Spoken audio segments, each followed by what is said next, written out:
Helen came to me really broken just because she was under a lot of stress. Her daughter was going into rehab. When that happens, a family goes through a rough time of transition. Helen was worried about both her daughter and then her need to bring order and love to the grandkids in the middle of a chaotic situation. So one of the big issues with Helen coming to us for counseling was being able to afford it. And we're so blessed with Client Assistance Fund, and that then helped cover the counseling for her and the kids. That removed one of the big burdens that she was carrying, but also then knowing that we could really help them.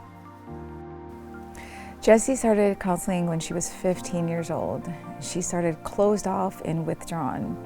Her father had left the family and her mother was in rehab.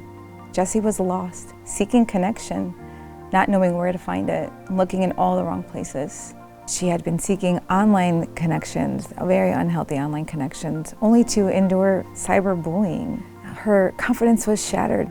Jessie had low self-esteem. She thought something was wrong with her. She blamed herself for the things going wrong in her life. She thought they were her fault. Well, first I spent time with her. I just gave her space. I just listened. I encouraged her voice to be heard. We learned about limiting her time online. We learned about social media and how everything on there isn't real. Over time, Jessie said yes to opening up. Week by week, she shared more. She learned new ways to connect, and she started believing in herself again. When Jackson first started therapy with me, he was 10 years old, and he did not want to be there. At the start of therapy, I learned he was engaging with a lot of violent video games, and that translated to him in school acting out, getting in fights, challenging teachers, having to be sent home to his grandma. This kid is just saying, I'm hurting and I have no other avenue to express this hurt. So for Jackson and other kids like him, it was play therapy first and foremost.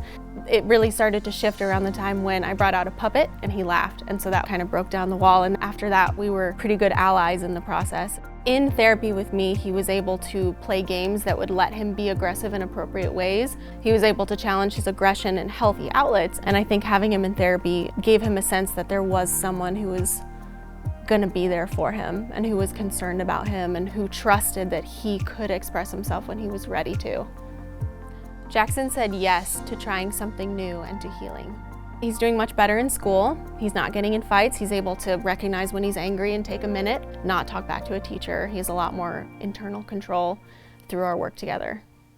This family has really come together and created a new way of being a family.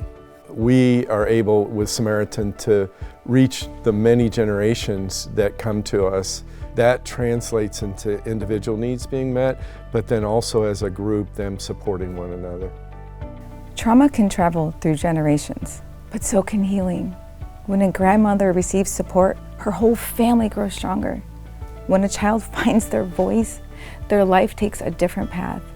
That's generational healing, and it starts with access to care.